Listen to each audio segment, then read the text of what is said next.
I'm coming to you from my greenhouse today. If anybody had ever said to me, even 5 years ago, Elaine, you will be loving planning your garden, planning your spring planting, nurturing edibles from seed, or growing flowers or herbs, I would have laughed them out of the room.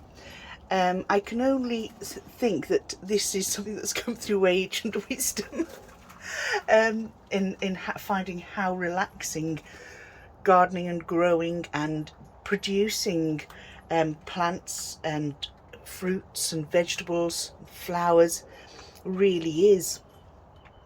And I think that love comes from helping my mum in her garden, which I'm going to be doing again soon. Some of these look a little bit raggedy in here because these are actually remnants of last year's growth. I've got the strawberries coming back again, so I'm looking forward to hoping to having a little bit more strawberries than I did before. Now over here you can see that the kale has actually gone to seed. Okay, now there we go. I'm actually not going to throw that out or stop it, simply because I want the seeds off it, because I'm actually going to try and grow the kale from seeds from my own kale plant, as opposed to going out and buying seeds. I have got sweet corn coming up, just sprouting in propagators up in the house. I have got 2 different types of beef tomatoes, some calendula and foxgloves. The foxgloves, because I'm going to be putting in tubs around the garden. It's looking very bare and stony at the moment, but by the time spring is well and truly here in the beginning of summer, it's going to look full of colour. I've got great plans for the garden. Whether they come off or not is another thing. But I'm going to do it as cheap as I can and under my own steam, as opposed to laying out lots of money and getting other people to do things for me. And that even comes down to troughs and things and raised beds. The front of the garden, I've done the side of one part of the garden. It's just rough grass, and that will be mowed, and I've planted plants around there. I've one with a border where I've got all sorts of bulbs and lavenders growing, which is absolutely gorgeous. And you can see the new growth in the lavender already. And here in the greenhouse, although it's not the warmest of places at the moment, things are absolutely blossoming. Look at my mints. I had actually cut these back right to the stems. There were no leaves on it at all, and this is how they've come back. So I've got 3 mints here and a lemon balm. I've got my thyme and my rosemary. I've got some chives down here and here, and I've got a little bunch of chives there that's making an effort. My basil's not doing well. For some reason my basil's not doing well. My chard is the chard from last year, and I'm still getting new growth and taking leaves off that. And it's all coming on really nicely. I do have hopefully have plans to get some of the tools that I have in here and put them into a shed, but that will mean I have to do a lot of tarot reading to get my shed. But so that's what I'm going to be doing. That's my aim. So this is my little greenhouse. As you can see, I'm going to turn the camera around so I can show you some of the trees that I've planted in large pots. So let me just open up here, step outside. Okay, now I'm going to turn this around. This is a coronet apple tree.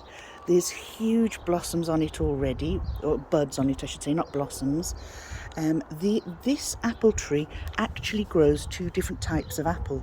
A green apple called the James Grieve, and a red apple called the Elstar apple. So I'm looking forward to seeing how that comes out. So let's take you down here to some other trees. I have got loads of dead leaves lying on the ground. In here I put garlic to grow and some bulbs to keep the dogs out of it, because the dogs were great for wanting to dig them out. And in here, this is a cherry tree, and you can see all the new buds coming up on them, and there's green in them. They're looking lovely.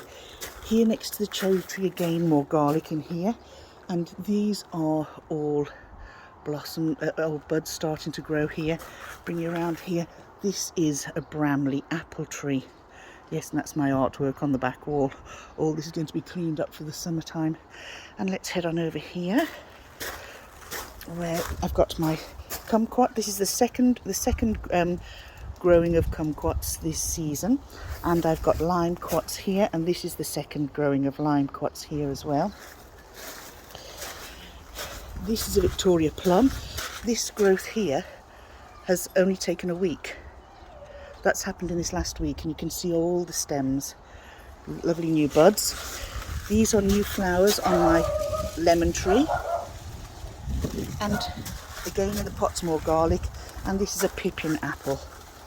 There you go, all new buds on these as well. So yes, I'm really looking forward to hopefully these bearing fruit this year. I'll just get these dogs in because they're getting a little bit cool out here. It isn't the warmest of days today, despite the lovely blue sky. So, camera will probably steam up now for a bit. Haven't opened the blinds in here yet. Off you go. So that's my my garden, really. It's going to be, like I say, a lot better come spring. Well, it is spring now, but very early spring, so it's still very cold. But it's going to be a lot more colourful and a lot more organised. But that's how it is at the moment with chards, kale, herbs and mints and strawberries. Then we have the sweet corn and tomatoes. Foxgloves for the colour around. I might put some in the front, some in the back, because I've got 20 of those blossoming. Well, not blossoming, just sprouting at the moment. So that's it. Hope you enjoyed that little visit to my little haven. Oh, I can't wait till it's more organised and I can show you how it's looking in the summer. Anyway, whatever you're doing today, have a lovely day. I'm about to head out for a ride on my bicycle. Bye now.